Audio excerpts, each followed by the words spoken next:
Jonas, capítulo 1.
Todo mundo achou?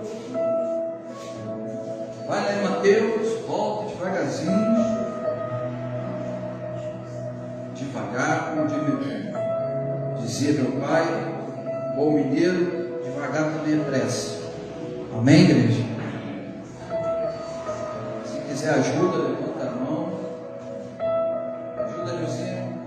Essa Bíblia das letras enormes. Você está enxergando aí, Neuzinho? Ajuda.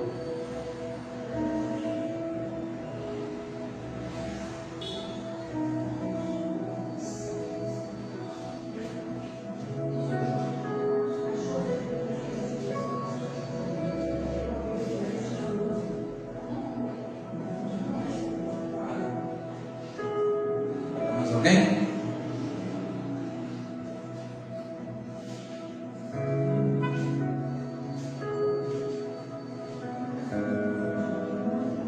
Eu chamei você de flamenguista com um sorriso assim, né? Felicidade. Foi quando eu chamei de flamenguista, eu lembrei, ó. Eu estou mexendo com o sarado. Posso mexer mais com o tricolor, posso mexer com o vascaíno. Está tenso.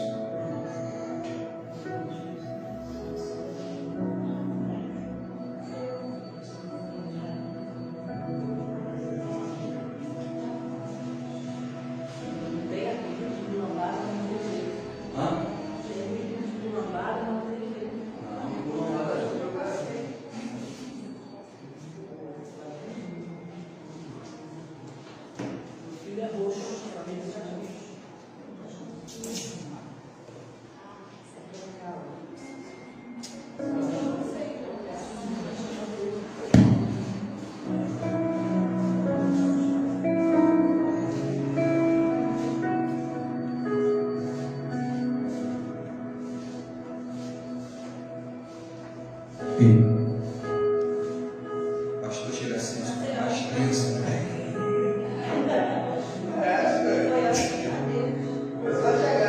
Viu? Rapidinho. Contrário, igreja? Posso ler? Primeiro vamos orar. Querido Deus e Pai, Senhor, mais uma vez queremos entrar em Tua presença. E agora, Senhor, para pedir a Ti, que é mais importante nessa manhã, que pela Tua misericórdia possamos ouvir a Tua voz através da Tua palavra, Deus. Fala no nosso coração, não seja meu eu, mas o Teu Espírito a conduzir a palavra nessa manhã, Deus. Que possamos, meu Pai, ser cheios de conhecimento, sabedoria, sobre a luz da Tua santa palavra. Em nome de Jesus. Veio a palavra do Senhor a Jonas, filho de Amitai, dizendo: Dispõe-te e vai à grande cidade de Nínive e clama contra ela, porque a sua malícia subiu até mim. Jonas se dispôs, mas para fugir da presença do Senhor para Tarsis. E tendo descido a Jope, achou um navio que ia para Tarsis, pagou, pôs a sua passagem e embarcou nele. para ir com eles para Tarsis, para longe da presença de quem? Mas o Senhor lançou sobre o mar um forte vento, e fez-se no mar uma grande tempestade, e o navio estava a ponto de despedaçar. Então os marinheiros, cheios de medo, clamavam cada um ao seu Deus, e lançavam ao mar a carga que estava no navio para aliviarem do peso dela. Jonas, porém, havia descido ao porão e se deitado e dormia profundamente. Olha, pastor, no título aqui da minha Bíblia, não sei se na sua está dizendo a vocação de Jonas. Jonas, ele tem uma vocação, um chamado, como cada um de nós aqui temos um chamado, todos nós. Deus, quando nos escolheu, Ele colocou em nossa vida uma vocação. Não tem nada a ver com o que você aprendeu lá fora, na sua infância, na sua adolescência, não. É algo particular de Deus para com a sua vida. Presta muita atenção. Então Jonas, ele tinha essa vocação de ser um profeta. E Jonas, ele já tinha tido algumas experiências com Deus, bem-sucedidas, de profetizar ao rei e o milagre ali acontecer. Só que Deus, ele fala para Jonas: esconde. Preste atenção nisso. Toda vez que você encontrar uma palavra escrita na Bíblia de esconde, é porque a situação não é fácil. Tem uma hora que Elias, ele está comendo a carninha que vinha até ele, comendo um alimento, água, corrente de água passando ao seu lado, todo mundo na seca, 3 anos e 6 meses, sem um orvalho cair do céu, e Elias tinha tudo ao seu lado, só que a água seca. E Elias, ele não podia mais ficar ali. Só que um grande milagre tinha que acontecer. E Deus vira para Elias e fala: dispõe-te e vai a Sarepta, que eu ordenei uma mulher viúva que te dê de comida. Só que essa mulher viúva não tem nem para ela e para o seu filho. E Sarepta era uma região aonde pertencia ao reino do pai de Jezabel, que queria arrancar a cabeça de Elias. Então Deus está mandando Elias para o caminho que é do inimigo, para a terra que é do inimigo. Só que Deus quer salvar uma vida lá. Então Deus manda Elias ir para lá. Independente se a terra é das mãos do inimigo, se Deus mandou, Ele vai te livrar. Diga glória a Deus. E quando Elias chega lá, ninguém toca nele. Quando Elias chega lá, o milagre acontece, mas ele tem que se dispor. Por quê? Porque Sarepta não é uma terra agradável. Quando Deus manda você se dispor, é porque um grande milagre vai acontecer, mas tem que ter a nossa parte. Então Deus fala para Jonas: dispõe-te, vai para Nínive, mas ele não quis ir. Só que Jonas pega o caminho contrário, ele se dispõe sim, mas ele se dispõe a fugir da presença de quem? De Deus, como a Bíblia está dizendo. E ele paga a passagem para ir naquele barco. Escuta uma coisa que eu vou falar para você. Tem muitas pessoas que têm a vocação de Deus, que têm o chamado de Deus, mas está fugindo da presença dele. Está pagando passagem para estar no lugar errado. Está pagando preço para estar no lugar errado. Deus já chamou ela para tal missão, para tal coisa, para tal fato, mas ela está insistindo em ir para um caminho que não é o que Deus mandou. Posso falar uma coisa para você? Deus vai me tratar e vai tratar você da maneira que nós nos colocamos diante dele. Se eu me colocar como filha, como um filho que eu vou ser tratado. Mas se eu me colocar como um fugitivo, é como um fugitivo que eu vou ser tratado. Porque Jonas é filho, mas quando Jonas foge, ele não é tratado como um filho, ele é tratado como um fugitivo. Deus faz uma grande tempestade acontecer, porque o fugitivo está dentro daquele barco, ele tem que sair de lá. Quem está compreendendo em nome de Jesus? Deus não mandou ele para o barco, Deus mandou ele para uma terra. Deus não te mandou ficar nessa situação, você sabe o que Deus já mandou você fazer, está dentro do teu coração. Mas o problema é que você insiste em fugir. O problema é que você insiste e a tempestade está vindo, você está dizendo: pastor, eu não estou conseguindo encontrar o que eu quero. É claro, porque dentro desse barco você não vai encontrar aquilo que é de Deus. E quando Jonas, ele não só entra no barco, escuta isso, ele desce para o porão e ele começa o quê?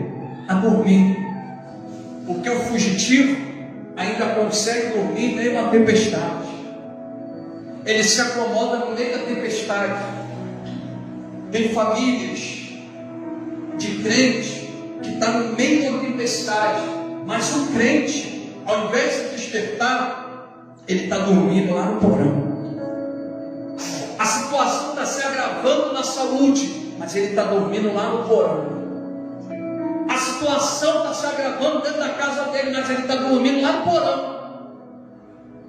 Não vem à igreja, não jejua, não ora, não lê a Bíblia.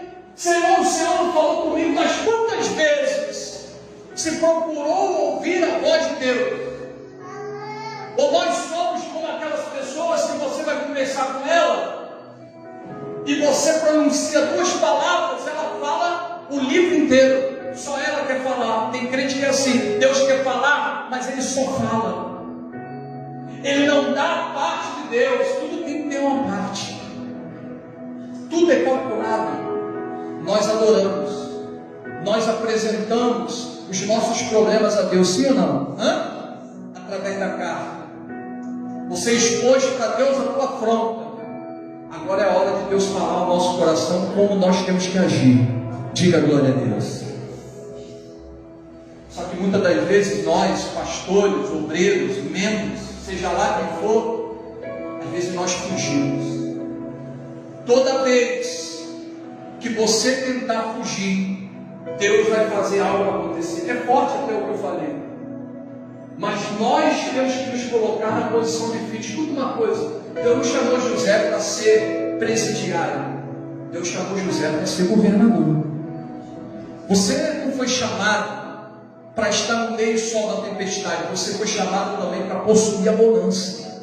Porque depois da tempestade tem o quê? Mas tem crente que só está na tempestade. Ele sai de uma, entra outra. Pastor, mas por que não vem bonança? Então nós temos que analisar a si mesmo. Será que eu estou fugindo daquilo que Deus mandou? Sabe aquela pessoa que você estava numa fila, ou chegou até você e deu aquela vontade de você falar de Jesus para ela e você não falou? Você fugiu da presença. Sabe aquele dia que Deus falou: vai para a igreja e você não veio? Você fugiu. Deus queria te dar ali aquilo que você precisava, mas você fugiu.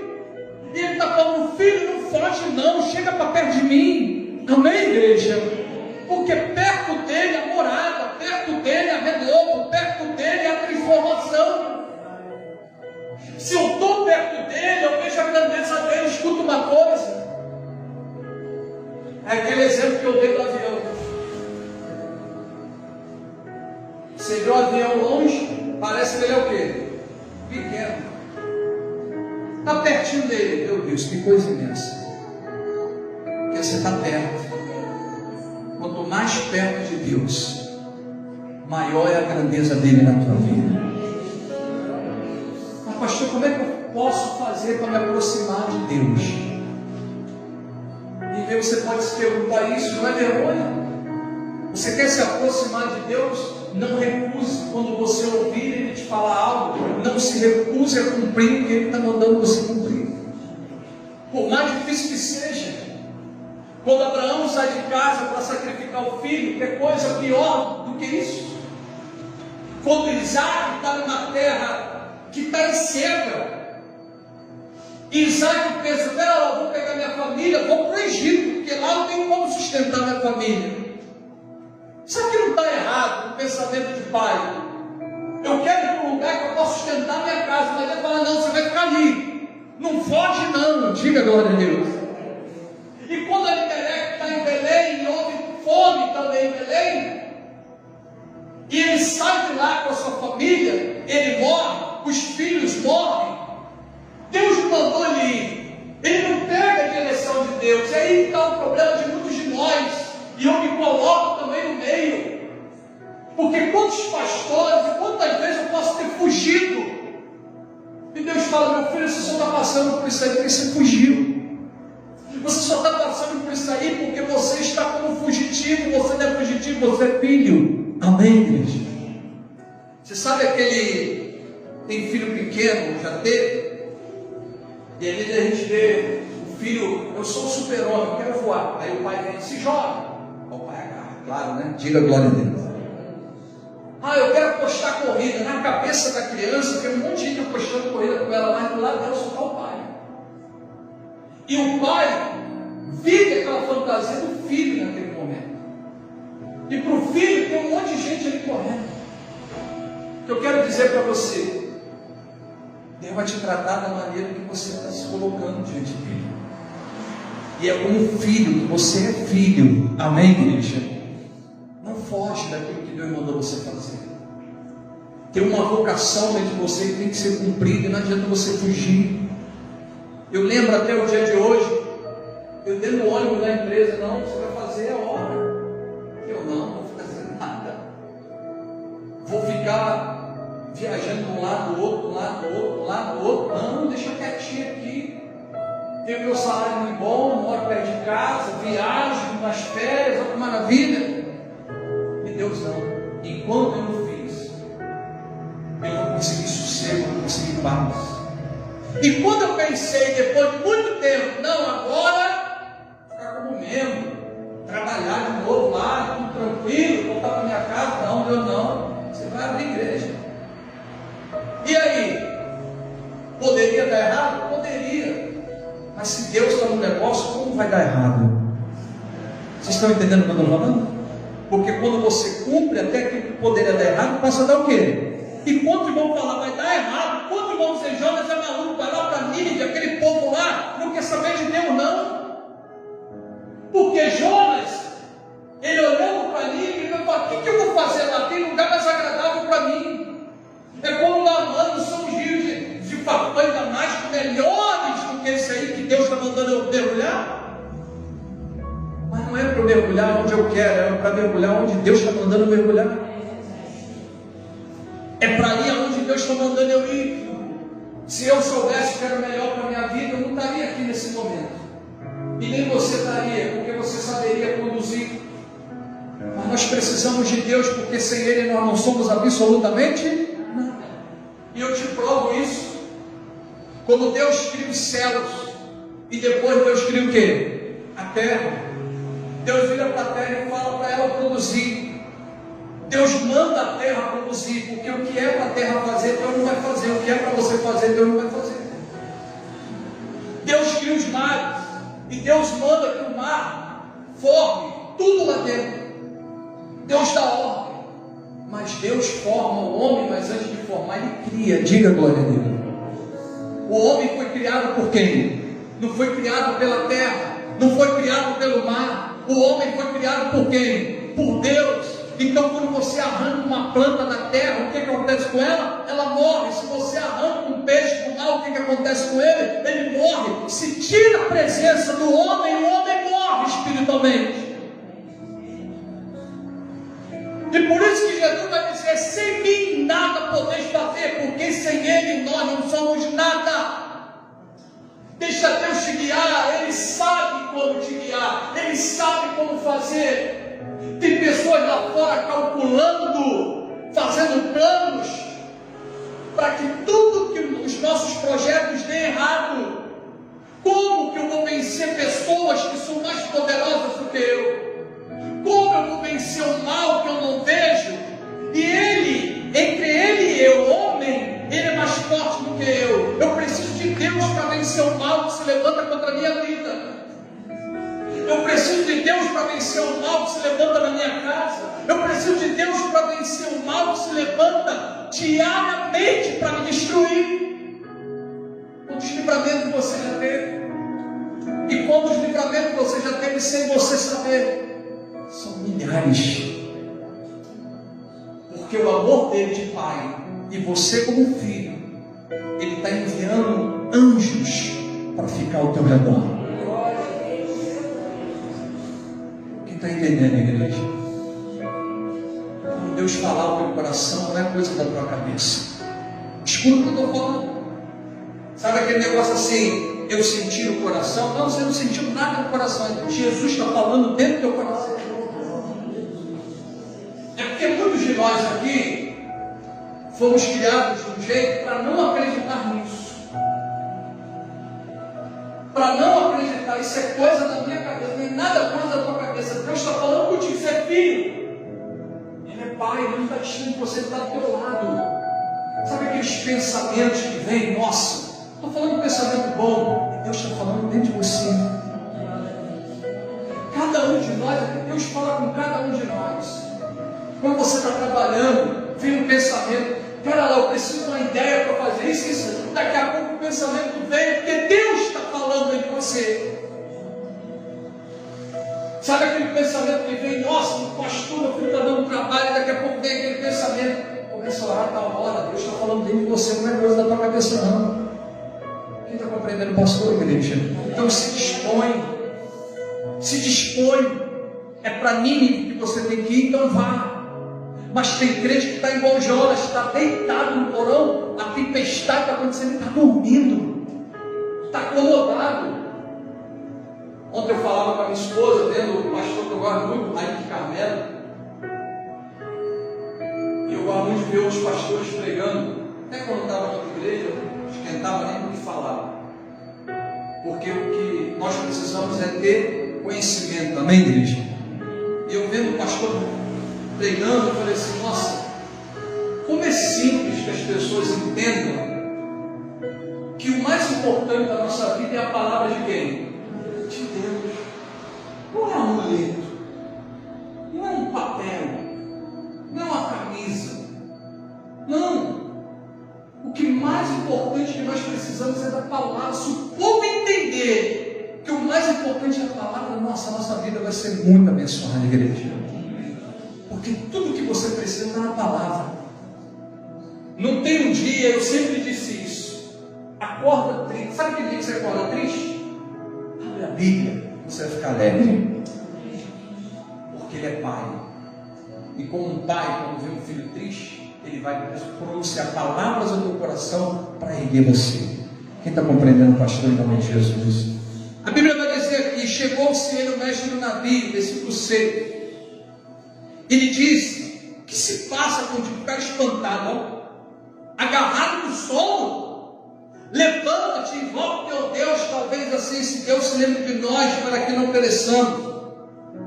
E diziam uns aos outros: vinde lancemos sorte, para que saibamos por causa de quem nos sobreveste mal. E lançaram sorte, a sorte caiu sobre quem? Jonas. Então lhe disseram: declara-nos agora por causa de quem nos sobreveste mal. Que ocupação é a tua? De onde vens? Qual a tua terra? E de que povo és? Ele respondeu: sou hebreu e temo ao Senhor, o Deus dos céus, que fez o mar e a terra. Então os homens ficaram possuídos de grande temor e lhe disseram: que é isso que fizeste? Pois sabiam os homens que ele fugia da presença do Senhor, porque ele havia declarado. Disseram-lhe: que te faremos para que o mar nos acalme? Porque o mar se ia tornando cada vez mais tempestuoso. Respondeu-lhe: tomai e lançai ao mar, o mar se aquietará, porque eu sei que por minha causa vos sobreveio esta grande o quê? Tem uma hora que Davi tem uma vocação. Olha, pastor, você sabe qual a vocação de Davi? É guerra, é lutar. Davi foi chamado para lutar. E tem uma hora que Davi se recusa da luta, ele foge. E ele manda Joabe e os outros homens ir. Mas era para os reis estarem naquele dia na guerra. Presta atenção. Davi não foi, ele fugiu. E quando ele fugiu, o que aconteceu? Ele cai no pecado. Porque quando a gente foge de Deus, a gente está a mercê das armadilhas que o inimigo coloca sobre a nossa vida. A palavra do Senhor vai dizer que o guarda de Israel não dorme. Se eu estou sendo guardado por Ele, Ele não vai permitir que o inimigo venha sobre a minha vida e consiga alguma vitória sobre mim. Vocês estão compreendendo? Mas se eu estiver longe dele, não que ele queira, mas ele vai até permitir, porque foi eu que fugi da presença dele. O que o fugitivo ele alcança? O fugitivo alcança prisões, o fugitivo alcança punições. Quando a pessoa ela foge da presença de Deus, ela mesmo começa a se punir. E o pior problema do fugitivo é colocar a culpa no outro. Você já viu muitas das vezes, eu estou colocando exemplo, mas você, pessoa inteligente, você sabe separar uma coisa da outra. Quando a polícia pega um fugitivo, o que ele fala? Não tem culpa. É assim ou não é? Mas ele tem culpa. E ele tem que responder pela sua o quê? Pela sua culpa, por aquilo que ele fez. E o maior problema de muito crente é não assumir os próprios erros. Se as coisas estão dando errada, eu tenho que olhar para mim e dizer: pera lá, será que eu estou diante da presença ou estou fugindo da presença? Porque se eu estou diante da presença, amém, Deus vai permitir eu ser jogado no poço, mas não vou ficar, porque assim como Jeremias não ficou no poço, eu também não vou ficar. Eu vou ser jogado na cova, mas lá não vou ficar. Deus vai enviar alguém para me tirar. Mas preste atenção, Jeremias foi colocado no poço e foi tirado. Daniel foi colocado na cova e foi tirado, porque estavam fazendo a vontade de quem? De Deus. Mas Jonas foi lançado no mar, o peixe tragou ele, e se ele não se arrepende, ele ia morrer no ventre do peixe. Há uma diferença. Então quando Jonas ele fala, o problema sou eu. Quando Davi comete o pecado, se ele soubesse o que ia acontecer, eu creio, como pai de Davi, não teria feito o que ele fez. Porque quando Natan chega na casa de Davi, depois que ele fez tudo, e Natan chega lá, porque se Davi estivesse na guerra, ele não tinha caído com Betseba. Você concorda com o pastor? Se a gente estiver orando, o pecado não vai me bater. Se eu estiver buscando, se meu coração estiver cheio de fé, eu não vou olhar para a força de vento, nem para a tempestade, eu vou olhar para quem? Para Jesus, porque meu coração está cheio de fé nele. Mas Pedro só afundou porque ele, Pedro, olhou para onde não deveria. Então, quando eu estou focado em Jesus, eu não olho para onde deveria. Eu escuto palavra de ofensa, eu escuto palavra de derrota. Meu foco é Jesus. Quem é teu foco? Se teu foco é Jesus, por que você está dando importância a pessoas que não vai acrescentar nada na tua vida? Que não vai te ajudar em nada. Pelo contrário, você sendo abençoado, é você que vai ajudar elas. E por que você está dando tanta importância? É igual eu fico vendo na minha área. Trabalho fazendo no aplicativo. Aí eu tenho lá 490 e pouco estrela, 5 estrelas. Aí tem a classificação. Quando a gente toma uma estrela, a gente dá mais importância para uma estrela do que para 400 e poucas 5 estrelas. Então o que ser humano é? Tem tanta gente apostando em você, e às vezes a tua importância está em pessoas que não vai acrescentar nada para você. Quem está me entendendo em nome de Jesus? Começa a valorizar a si mesmo. Começa a dizer para você mesmo: não, ele disse isso, ela disse, independente de quem é. Mas eu não sou o que ela falou, eu não sou o que ele falou. Você se conhece, você sabe quem você é, você sabe o que você faz. Pastor, mas é da minha família, é o meu marido, é a minha esposa, e aí? Você sabe quem você é? Você não sabe o que está dentro do teu coração? Então se é bom, vai em frente, meu irmão. Porque Deus não trabalha com isso aqui não, Deus trabalha com isso aqui, ó. O que está dentro de você é o que vai te levar para onde você quer ir. Se o teu coração for bom, como será a tua caminhada? Se a tua intenção é boa, pode ir. Mas estão me criticando. Começa a assumir como Jonas fez. O errado estou. Se alguma coisa não está dando certo, para lá. Ei, eu estou errado. Eu tenho que orar mais. Eu tenho que jejuar, eu estou jejuando. Eu tenho que ir para a igreja mais. Eu tenho que ler a Bíblia. Pastor, eu fico o dia inteiro no celular. Mas para ler a Bíblia, olha, é contraditório isso, né? A gente não tem sono para ficar no celular. Mas é um sono que vem na hora de ler a Bíblia.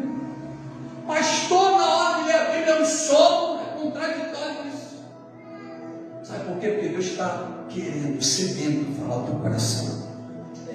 Amém, igreja? Deus não espera para amanhã. Eu até dei esse conselho uma vez, né? Sabe, você nunca deve pensar assim, eu tenho que conversar com meu filho. Você já teve isso? Hã? Eu tenho que falar com ele. Você acha que Deus não pensa assim também? Eu tenho que falar com ela. Mas aonde ele vai falar contigo? Na casa de Deus. Diga glória a Deus. Aí diz a Bíblia aqui, ó. Vamos terminar aqui. Respondeu, tomai-me, versículo 14. Então clamaram ao Senhor e disseram: Ah, Senhor, rogamos-te que não pereçamos por causa da vida desse homem, e não faças cair sobre nós esse sangue quanto a nós inocentes, porque tu, Senhor, fizeste como te aprouve. E levantaram a Jona e o lançaram ao mar, e cessou o mar da sua fúria. Temeram, pois, esses homens em extremo ao Senhor, e ofereceram sacrifício ao Senhor, fizeram votos. Deparou o Senhor um grande peixe para que tragasse Jonas. Esteve Jonas 3 dias e 3 noites no ventre do peixe. Ei, pastor, o peixe é o que é uma baleia? Eu não sei. Está dizendo que é baleia? Está dizendo que é tubarão? Vai ser tubarão.